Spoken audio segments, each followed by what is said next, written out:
timeless truth of God, yesterday's Savior, today's hope. Now, when you talk about yung oras, yung panahon sa ating mundo ngayon, maaring napapatanong tayo sa ating isipan if we still have the same God today as we had before. Pag marami kang tinanong ng mga tao about God, they say that yes, there might be God, but it's not the same before. They might say that God is not as miraculous as before, or as powerful as before, or as visible as before. Kumbaga, pag sinabing Diyos dati, di ba, yung mamahati ng dagat, bubuhay ng mga patay, nagpapagaling ng lahat ng uri ng sakit. But right now, it's like, para sa kanila, ang ating Panginoon ay a distant God. Someone na malayo at hindi mo kayang abutin, napakataas. No? So mapapatanong tayo, does God still saves today? Does it still save today as He did before? Diba? Ang tanong natin sa ating sarili, yes, God saved before, but what if He doesn't do it today anymore? Diba? Kaya minsan, nalulungkot tayo sa mga tao, lalo na sa mga mismong Kristiyano. May mga taong legalista no, na matatawag silang Kristiyano, but they do not believe in God's miracles, signs, and wonders today. They are angry with people who are talking about prophecies. Para sa kanila, wala na raw prophecy, wala na raw propesya.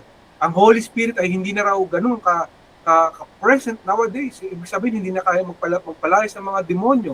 Wala na raw speaking in tongues. So, there is a great divide when it comes to our perspective of God. May mga tao naniniwala sa Diyos, but they do not believe in what He can do today. Meaning, they have limited Him to the ancient times na lang, nung panahon na lang, noong unang panahon na lamang, na ang Panginoon natin ay kaya magligtas. Sa panahon daw natin ngayon, ay hindi na katulad nung dati. Pag dumating na lang daw muli ang Panginoon, pagdating na lang daw ng rapture, tsaka na lang daw magkakaroon ng pagbabago. Nakalulungkot, kapatid, na ganito ang paningin ng marami sa atin. No? But tuturuan tayo ng Panginoon today, ipapakita niya sa atin kung ano talaga ang katotohanan mula sa Kanya. At bagay na kailangan natin maintindihan, kapatid, ay yung karakter ng ating Panginoon. Anong karakter meron ng ating Panginoon? Ano yung, pag sinabi mong sa Lord, pag sinabi mong God, ano talaga yung kaya niyang gawin? Is it still same today as He did before? So binigay niya po sa atin timeless truth, di ba? He is the timeless God. He is not bound by time, and He was a Savior before, yesterday. He can still be a Savior today because He is our only hope, our living hope, kapatid. In Hebrews 13:8, in the ESV version, it says to us, Jesus Christ is the same yesterday, today, and forever. Again, Jesus Christ is the same yesterday, today, and forever. Now, when we talk about prayers answered or making a prayer to the Lord about miracles, signs, and wonders, sometimes we think na ang Lord ay hindi na katulad ng dati, na hindi mo na siya kaya makausap tulad ng unang panahon, di ba? May mga ganong kaisipan. But sinasabi sa atin ng Panginoon, malinaw sa kanyang salita rito. He is the same, kapatid. So if He did it before, those miracles, kung nagpapagaling siya ng mga may sakit noon, kung bumubuhay siya ng mga patay noon, kung kaya niya bumuhay ng patay, kung kaya niya na magbigay ng mga himala, mga bagay na imposible, answered prayers upon answered prayers. Kaya yung kanta kanina, diba, napakaganda? Million little miracles. Napakarami ng miracles sa pwede natin ma-receive. And yet we do not believe that God can do it. That's why we are not receiving anything from the Lord, because we have limited Him sa kaya niyang gawin. But God is telling us today na lahat ng ating pag-iisip sa ating puso at isipan, ilagay natin, kapatid, na wala po siyang pinagkaiba mula noon, ngayon, at magpakailanman. Kung kaya niyo noon, kapatid, ano man yung hinaharap mo ngayon, ano man yung nangyayari sa buhay mo, ano man yung sinusuong mo, kapatid, mag-isa, sasamahan ka ng Panginoon. Kaya niya pa rin tulungan ka. Kaya niya ka pa rin bigyan ng miracles, signs, and wonder, because He is the same today, yesterday, and forever. Yung focus point number 1 na binigay sa atin ating Panginoon, number 1, problems come, but God is our deliverance. So, hindi po sinabi ng Panginoon na wala pong darating na problema. It is bound to happen, kapatid. Problems are bound to come in our lives. It is destined to come into our lives because problems are just part of being a human. It's part of our lives. Diba? It can come in many forms, ang mga problema. Pero hindi sinabi ng Lord na hindi mangyayari. Kaya kasama niyo, di ba? The weapon will be formed, but it shall not prosper. So malinaw po na sinasabi natin, Panginoon, that it will come. In Isaiah 43, 1 to 2, in the New King James Version, it says to us, the Redeemer of Israel. But now, thus says the Lord, who created you, O Jacob, and he who formed you, O Israel, fear not, for I have redeemed you, I have called you by your name. You are mine. When you pass through the waters, I will be with you, and through the rivers, they shall not overflow you. When you walk through the fire, you shall not be burned, nor shall the flame scorch you. So tulad ng kahit sino mang tao sa mundo na to, sinasabi ng Panginoon na may mga darating. Hindi niya naman sinabi na wala eh. No? May mga bagay na mangyayari sa buhay natin na outside of our powers and our control, kapatid. Pero sinasabi niya, darating man yan, hindi kita pababayaan. Kaya nga malinaw na sinabi niya, di ba? Hindi kita iiwan, ni pababayaan man. Pangako niya yun. Sabi niya, huwag kang matakot. Fear not, because I have redeemed you. Niligtas ka niya at ililigtas ka ng Panginoon. Kilala niya ang pangalan mo, di ba? Napakalinaw. Alam niya, kapatid, kung anong pangalan mo. So, banggitin mo ang pangalan mo, alamin ng Lord. You are mine, sabi niya. Pag-aari ka niya. And I will be with you, sasamahan kita. So sa lahat ng laban natin, kapatid, sa buhay na to, gaano man yung kabigat, gaano kahirap, sasamahan tayo ng ating Panginoon. So dadaan ka sa ilog, ilog ng mga problema. Sino narito nakalangoy sa mga ilog? Baka nasanay lang tayo sa swimming pool, di ba? Pero kung nakapunta na po kayo sa mga provinces, there are rivers in the provinces, and normally malakas po ang current, no, ng ilog, napaka-dangerous. Especially pag malalim ang ilog minsan hindi mo madikta kung gaano siya kalakas yung alon sa ilalim, kasi maliban sa alon sa taas, meron pang alon sa ilalim ng mga ilog. Kaya dahan-dahan pag lumalangoy sa ilog, kasi pwede po tayong malunod. No? Pero sinasabi ng Panginoon, kahit ano pa mangyari, dumaan ka man sa ilog, di ba? Hindi ka malulunod. Sinasabi ng Panginoon, it will not overflow you. Sabi ng ibang translation, it will not overwhelm you or it will not drown you. When you walk through the fire, pag kayo dumaan sa apoy, hindi ka masusunog. No, ito pa man ay makakapasok sa inyo. So sinabi ng Panginoon na darating ang mga problema. Sa kapatid, huwag tayong magtaka pag may mga problema. Diba? Sinasabi ng Panginoon, sasamahan ka niya sa anumang problema mo. Kaya you take authority. When you are facing problems from every direction, hindi mo malaman kung ano nangyayari. Because the enemy wants to destroy, diba, yung faith mo sa Panginoon para lumayo ka sa Lord. Ang iba, diba, yung responde ng iba, ibig sabihin, pagka masaktan sila, magagawa sila ng mali. Diba? Magpupunta ka sa bisyo, pupunta ka sa, pwedeng sa drugs, diba? O pwedeng kalokohan, kasi you are trying to find your comfort because you are going through something in your life and you want to forget. But the Lord is teaching you, instead of going through the bad things, para ma-resolve yung problema mo, na alam mo naman na hindi ma-resolve ang problema mo doon, God is teaching you to depend on Him. God is teaching you to call upon Him, to dedicate to Him, to surrender to Him whatever it is that you're going through. And pangako niya, I have redeemed you, I will be with you. You are mine, sabi niya. Pag-aari ka niya. So, I mean, if sinabi ng Panginoon that you are mine, that's very personal, kapatid. Di ba pag may pag-aari ka, hindi mo basta-basta pwede pagbigyan na kukunin na lang ng kahit sino? Hindi ka papayag, ba't mo kukunin yan? Sa akin yun eh. Di ba? Parang gano'n. Hindi ka papayag na basta-basta na lamang agawin sa'yo ang isang bagay na pag-aari mo, lalo't mahal mo. Lalo't inaalagaan mo, lalo't na pinakaiingatan mo. So sinasabi ng Panginoon ay pag-aari niya tayo. So ano man ang plano ng kaaway, gusto yung kaaway, dan din siya lagi. Kaya nga, to kill, to steal, to destroy. Para malayo tayo sa Panginoon. Yun ang gawain niya. Pwedeng doon pa tayo kumapit sa kaaway, yun ang plano niya. Diba? Pero sinasabi ng Panginoon, malinaw. Kaya title dito, The Redeemer of Israel. Dito sa verse na to, malinaw. Siya ang tagapagligtas nating lahat. Meron kang tagapagligtas. Meron kang Messiah. So huwag kang magtaka, kapatid. If may problem ka at hindi ka pababayaan ng Panginoon, ililigtas ka ng Panginoon because yun yung gusto niya. Yun ang karakter ng Panginoon. Kapag may problema ka, ililigtas ka niya. Yun ang gawain ng Lord. Kasi sabi niya, I am the Redeemer of Israel. Mind you, Israel is a very unfaithful nation. Diba?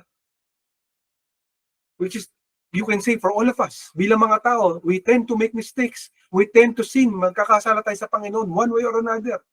In a day or two, we don't know. Only God knows. But God, no, even God, if God knew about it beforehand, kasi bago tayo magkasala, alam ng Panginoon yun. Alam niya na mangyayari. Pero binibigyan niya pa rin tayo ng pagkakataon na humingi ng tawad, ng pagkakataon na magbago at bumalik sa Kanya. Kaya gusto niya tayo iligtas. Diba?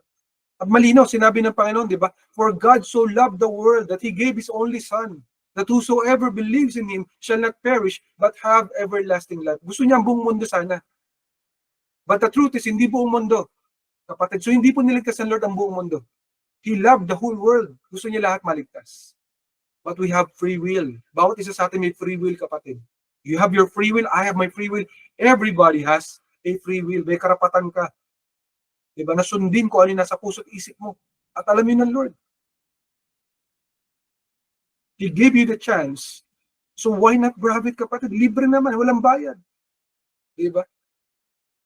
So He will redeem you from all your troubles. Napakaganda example ito si Peter sa Pedro. Kung kilala niyo po si Pedro, ay siya po ay nagalit sa kanya yung hari ng Israel during that time, because during the time of the Romans, the kings of Israel were not really kings, but they were puppets. Diba? Puppets ang tawag sa kanila. Yung mga puppets yung merong imperyo na nakaatang sa inyo, may naka-invade sa inyo. Diba? Parang dito sa Pilipinas, may tinatawag na governor general. Hindi talaga sila yung hari, but sila ginawa lamang ng mga representative. Pero at the end of the day, there was a king that is higher than the king of Israel. So, nung panahon nun, si Herod Agrippa, hindi po siya si Herod Antipas. Si Herodes, kung naalala niyo, siya yung nagpapatay kay Jesus Christ, di ba? Tapos meron pang dumating na bago, si Herod Agrippa. And he wanted to kill Peter kasi napatay niya na si James, si Santiago sa Tagalog, si James ay patay na, pinapatay po ni Herod Agrippa. So kinatatakutan ng maraming Kristiyano ito pong si Herod Agrippa kasi pumapatay po talaga siya ng mga believers or Christians. Kaya blessed tayo, kapatid, ngayon. You can discuss about Jesus Christ. Noong unang panahon, pag nag-discuss ka, papatayin ka. So si Pedro, hindi siya kinakabahan o natatakot.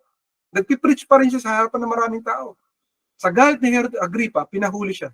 Hulihin niya yan. Diba? Kinuha si Pedro at dinala siya sa isang kulungan at nilagyan siya ng mga chains. Yung mga chains, yung kadena, nakakabit doon sa ibang mga warden. Kumbaga sa mga preso, di ba, may mga gwardiya ron.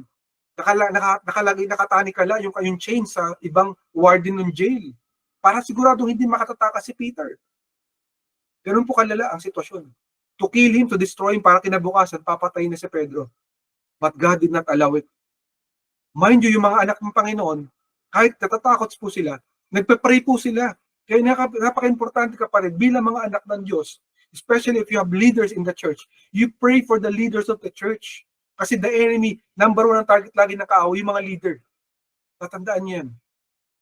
So, ito pong kanilang leader, si Pedro, ay talagang gustong patayin ni Herod Agrippa of course, through Satan. Si Satan po ang may utos talaga. Inimpluwensya na si Herodes. So, nung time na nakakulong na si Peter, wala nang pag-asa. Kalmado lang siya, nagpapray lang siya sa Lord. Diba? Not knowing what will happen next. Pero gumawa pa ang paraan ng Panginoon. Pinadala niya yung kanyang mga angels. No? Nung dumating yung mga angels, nagkaroon ng katahimikan, nakatulog po yung mga warden bigla. At bigla pong natanggal lahat ng mga kadena sa kamay ni Pedro. At nilid siya ng angel papalabas without making a sound, palabas ng kulungan. Kaya nga nung nakalabas siya sa kulungan, pumunta siya sa bahay ng mga churchmates niya or mga ka-fellowship niya, mga disciples or apostles. Pagpunta niya, akala nila, hindi si Peter yun, kinabahan pa sila. Sino yan? Bakit may tao sa labas? Kasi akala nila nakakulong pa rin. Diba? But God redeemed, delivered Peter from the great problem. So kapatid, pag may problema, kaibigay mo sa Lord. Ilatag mo sa Panginoon, Lord, I cannot resolve this. I don't know what to do. I'm helpless, oh God. I'm hopeless. I'm in trouble. Help me, Lord.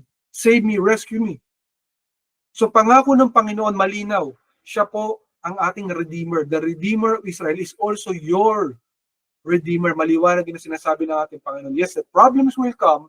Darating ang problema. Darating ang trouble, darating ang challenges.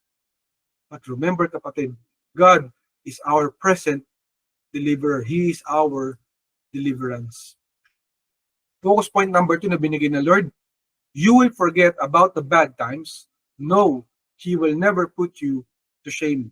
So sinasabi ng Panginoon, yes, the problems will come, pero pangako ng Panginoon, you will forget about the bad times that will come upon your life.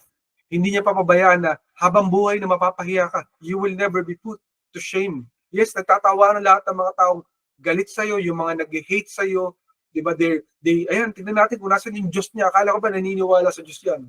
Tignan natin, di ba? O ngayon, baka bitawan niya na yung Diyos niya kasi ang dami niyang problema. Pero sinasabi ng Panginoon, you will forget about the bad times. When the good times come, when the rewards of the Lord comes upon your life, then you will tend to forget about the bad times. Kasi mas matindi po yung reward, yung mga favor na bibigay ng Panginoon, yung mga prize na bibigay ng Panginoon sa iyo to give you a good life, to give you hope in the future. Sabi niya, di ba? Pangako niya yan. Yun po yung ating Panginoon. Ayaw ng Lord na mapapahiya tayo.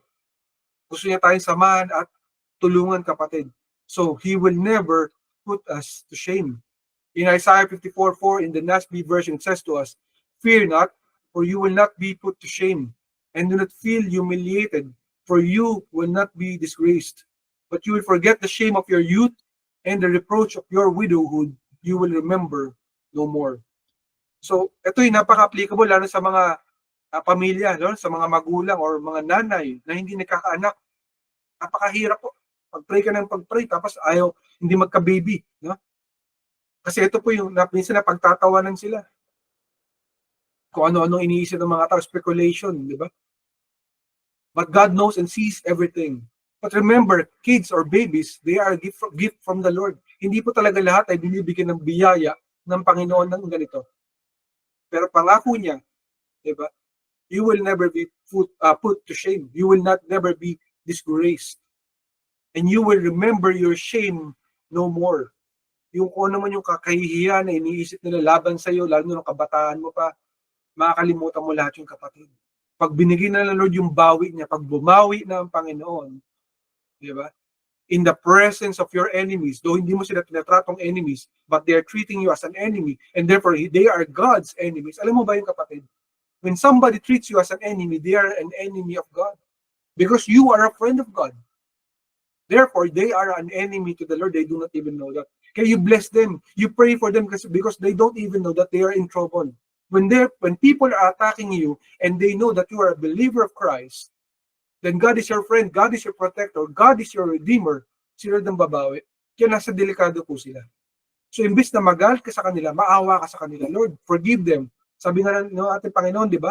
Nung nasa cross siya, nagtatawanan natin mga Pariseyo, dinuduraan pa siya ng ibang mga tao. Sabi niya, forgive them for they do not know what they do. Diba? Forgive them for they do not know what they do. Because hindi nila alam, nasa trouble na sila, nasa delikadong lugar sila ng kanilang buhay because they are attacking you. Pero ang Panginoon, ang plano niya, ang plano lagi ng ating Diyos ay i-redeem ka sa kahihiyan, sa kung ano man trouble na napasok ng buhay mo, di ba? Yung mga nangyari. Plano ng Panginoon, gusto ng Panginoon na iligtas ka. God knows everything that's happening upon your life. Maybe that is a sickness, sasabi ng doktor, walang pag-asa. Maybe it is a problem with your job, hindi makapag-deliver ng performance, kahit anong gawin mo, walang nangyayari. Di ba? Tandaan natin, when we are in so much trouble, when we are in so much problems, then faith works the best in darkness. Naintindihan mo ba yung kapatid? It's easy to say that you are praising God, worshiping God when you are in the light. Pag everything is going okay. But when you are in trouble, then dumarating po, gumagrabe ang ating praise and worship kay God. Lalo tayong lumalapit sa ating Panginoon, lalo tayong nagpa-pray, lalo tayong humingi ng tawad sa ating mga kasalanan. Kasi that is our connection to the Lord. Yung only lifeline mo, hindi mo alam, it praises the Lord, it worships God. Kaya nga sabi niyo, di ba, I am near the contrite and the broken-hearted.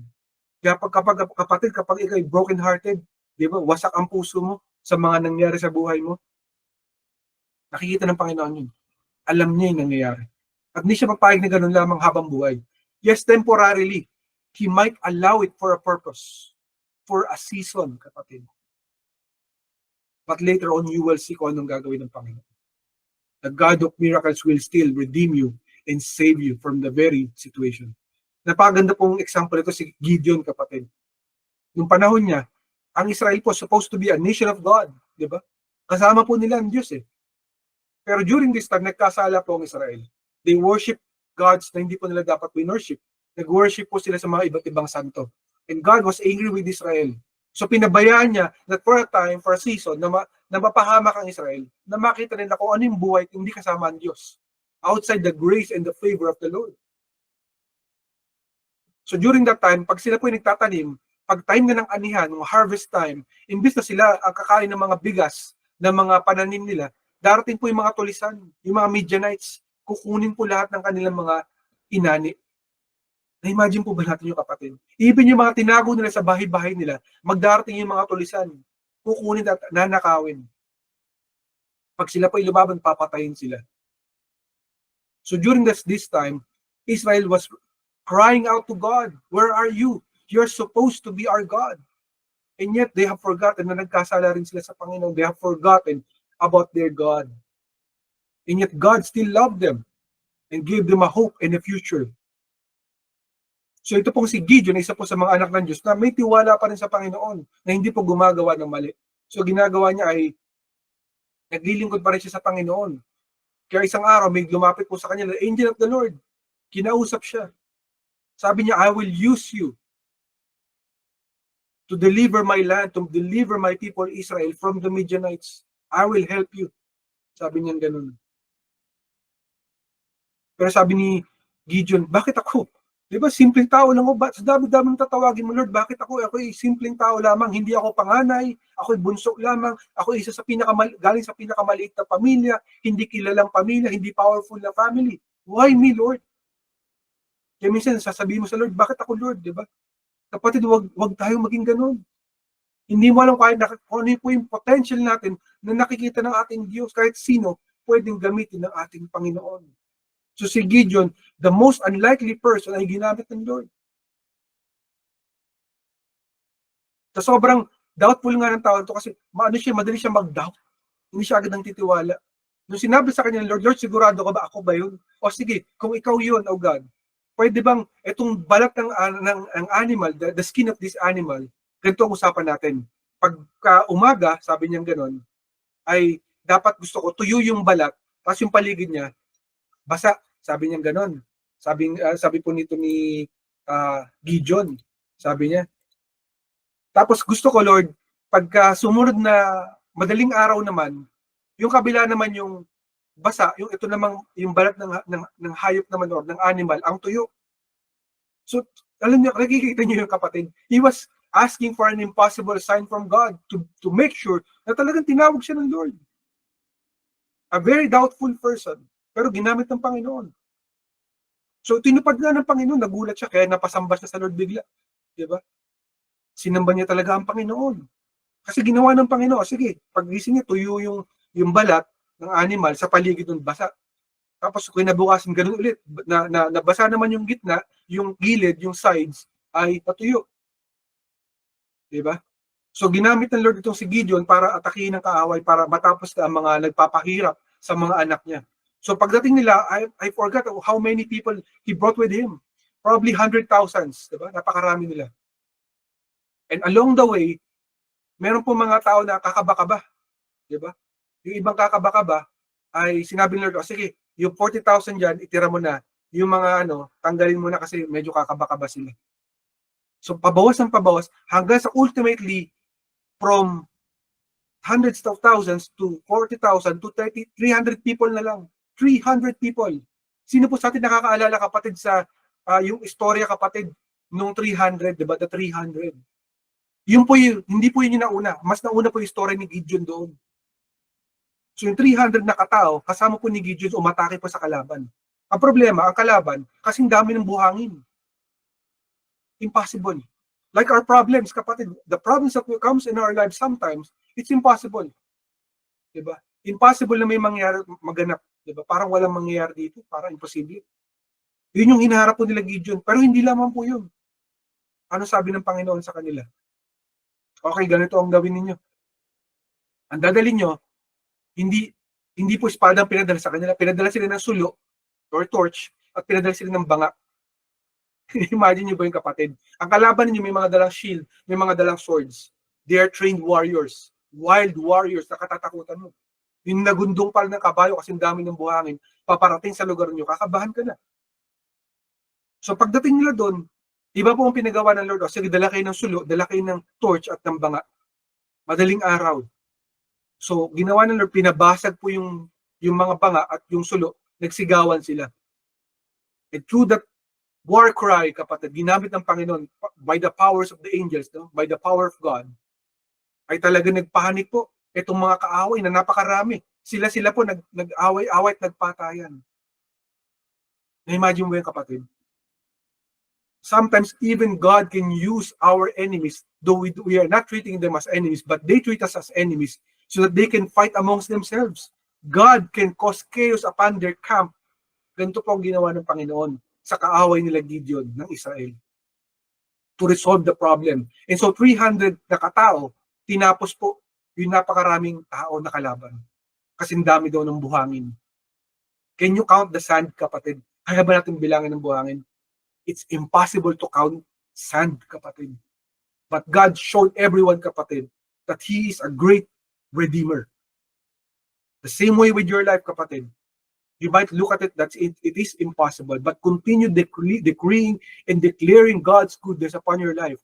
Continue taking authority over your very situation. That one day, kapatid, God will be there to answer your precious prayers. Ano man yung mga petition mo, ano man yung mga iniiyak mo, ilagay mo sa Lord. Ilatag mo sa Panginoon because He sees and He hears our cries for help. Just like the Israelites, they cried for help and then God used the most unlikely person, the person na naglaging nagda-doubt, ginamit ng Panginoon. Who are we to question God and what He can do upon our lives, kapatid? Take away na binigay po sa atin ng ating Panginoon dito. Number 1, our life is a constant battle for hope, kapatid. Our life is a constant battle for hope. Hindi mo alam, kapatid, sa bawat sitwasyon ng ating buhay, ang pinaka-importanting bagay sa lahat ng laban ay hope. Alam mo ba yung kapatid? Pag-asa. Pag wala ng pag-asa, wala ng laban. Kaya iingatan mo, kapatid, yung hope ng puso mo, ng isip mo. Because yun ang unang-unang aatakihin ng kaaway. To make you doubt God, to make you worry, to make you fear, to make you think na wala nang gagawin ng Diyos. That God is not timeless. He's not the same yesterday. He's not the same today. Sabi niya, yes, God was good before in the ancient times, ng panahon ng Bible. Pero hindi na ganun panahon yun, iba na ng Diyos ngayon. That's not true, kapatid. God is still the same today, yesterday, and forever. So you have to fight for that hope that's in your heart. Ipaglaban mo yung pag-asa na yan. Number 2, He did it before, He will do it again. Ginawa na niya dati. Why will you doubt today? He can still do it today for you and me. And remember, kapatid, sinabi ng Panginoon, hindi niya sinabing siya lamang ang Alpha. But He said, I am the Alpha and the Omega, the beginning and the end, the first and the last. The first ng buhay mo, the last ng buhay mo. Nandun ang Panginoon sa simula at sa dulo ng ating mga buhay, kapatid. Hindi po sinabi ng Lord sa simula lamang siya or magaling lamang siya sa simula. He will still be with you wherever we go, wherever you go until the end of your life. And even up to the afterlife, He will still be there. Kapatid, yun pangako ng ating Panginoon. In Romans 15:13, in the ESV version, it says to us, may the God of hope fill you with all joy and peace in believing, so that by the power of the Holy Spirit, you may abound in hope. So hope, kapatid, pag-asa. Napakahalaga niyan. Iingatan mo yung pag-asa na yan sa puso mo. Because nandiyan lagi ang pinaka-main battle, kapatid. Ano man yung narinig mong balita, sabi ng doktor, wala nang pag-asa. Deadly to. Ito na yun. Sinabi ni boss, wala na. Ito na yan, ganito na mangyayari. Terminated na yan. Diba? Sinabi ni kamag-anak, ay kalilimutan ka na namin, hindi ka na namin naalala. Diba? Hindi ka na kasama sa aming kamag-anakan. God knows everything. God sees everything, kapatid. Huwag mong pabayaan ng nakawin yung pag-asa mo sa puso mo. Where the battle is in your heart and in your mind and in your soul. It's very important that you recognize that your hope is very important. Ipaglalaban mo lagi yung pag-asa niyan. The battle stays in your hope. So cling to that hope because your hope is a part of your faith na napaka-importante. Yung faith mo, andun yung hope. How can you have faith if you do not have hope? Diba? Gusto mo sabihin na naniniwala ka, nananampalataya ka sa Diyos, pero wala nang pag-asa. That cannot be the same. Diba? You cannot connect those things na hindi mo sila pwede paghiwalayin or you cannot separate those things. You have to always combine them, kapatid. You have to remember that they are together always. Your faith and your hope will always be together. They will always be combined. Ito po yung gawa ng kaaway lagi. He wants to erase yung memory mo kung gaano kabuti ang Diyos mo noon sa inyong buhay. Kaya importante kapatid, you always count your blessings. You remember yung mga ginawa ng Lord last year, last year, last decade. Ito ginawa ng Lord last year. Nailigtas niya ako. Yes, impossible sa paningin ko ngayon. But I believe that today, God will do it today for me. He will rescue me and save me today. Ganun po ating gagawin kapatid. Remember that. The battle for your hope is very important because your enemy, the evil one, Satan, comes to kill, to steal, and to destroy. Ang unang-una niya na nakawin yung pag-asa mo, kapatid. So, importante, you speak life, speak blessings, speak hope upon your life and upon your family, upon your very situation. I do not accept it. I do not accept sickness. I reject this in the mighty name of Jesus. Ganon, kapatid.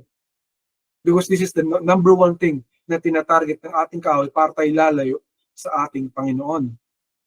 In Psalm 126:6, in the ESV version, it says to us, "And He did rescue us from mortal danger, and He will rescue us again. We have placed our confidence in Him, and He will continue to rescue us." Ayan. So, malinaw po sinasabi ng ating Panginoon that iniligtas niya na tayo mula sa kapahamakan sa ating buhay. And He will do it again. Again, kapatid, ilagay mo sa puso't isip mo. Ang problema ko na ito, God will rescue me again. My situation, God will help me again. In my problems, God will save me again. It's important, kapatid, that you will declare with your mouth. You declare. Marami kasi sa atin nagpa-pray lang sa isip. Don't just pray with your mind. Don't just pray with your thoughts.